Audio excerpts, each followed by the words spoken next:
আজ বানালাম juicy chicken. তেলটা গরম করে নিলাম, আলুগুলো ছেড়ে দিলাম, দিয়ে নুন হলুদ দিয়ে আমি ভেজে নেব যাতে কালারটা সুন্দর আসে। একদিকে আমি পেঁয়াজ, আদা রসুন বাটা, হলুদ, লঙ্কার গুঁড়ো, জিরের গুঁড়ো, সর্ষের তেল দিয়ে মাংসটা ম্যারিনেট করে রেখে দিয়েছি। এবার একটু তেল অ্যাড করে দিলাম, দিয়ে ওর মধ্যে শুকনো লঙ্কা, তেজপাতা, গোটা গরম মশলা ফোড়ন দিলাম। এরপর আমি পেঁয়াজগুলো দিয়ে দিলাম। আমি একটু নুনটা দিয়ে দেবো যাতে পেঁয়াজটা মজে যায়। আদা রসুন পেস্টটা আমি দিয়ে দিলাম, দিয়ে আমি নাড়ব।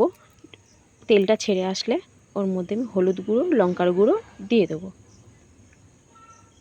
তেলটা একটুকুনি ছেড়ে আসলে আমি টমেটোটা দিয়ে দেবো। দিয়ে টমেটোটা একটু নরম নরম হয়ে আসবে, তখন আমি ম্যারিনেট করা চিকেনটা ওর মধ্যে দিয়ে দেবো।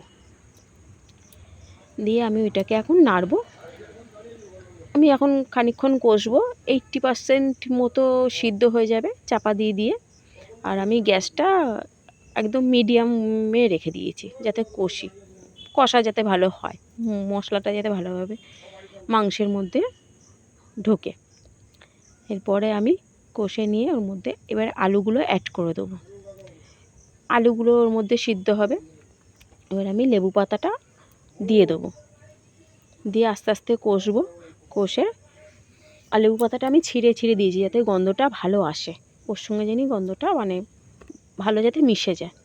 এবার আমি ওর মধ্যে এই জলটা অ্যাড করে দিলাম, দিয়ে যে যেমন ঝোল খাবে তেমন বুঝেই দেবে। চাপা দিয়ে করব। চাপা দিয়ে নেড়ে একটু ঝোলটা অনেকটাই কমে আসবে, তখন আমি আলুটাও দেখব সিদ্ধ হয়েছে কি না, তখন আমি গরম মশলাটা দিয়ে আমি নামিয়ে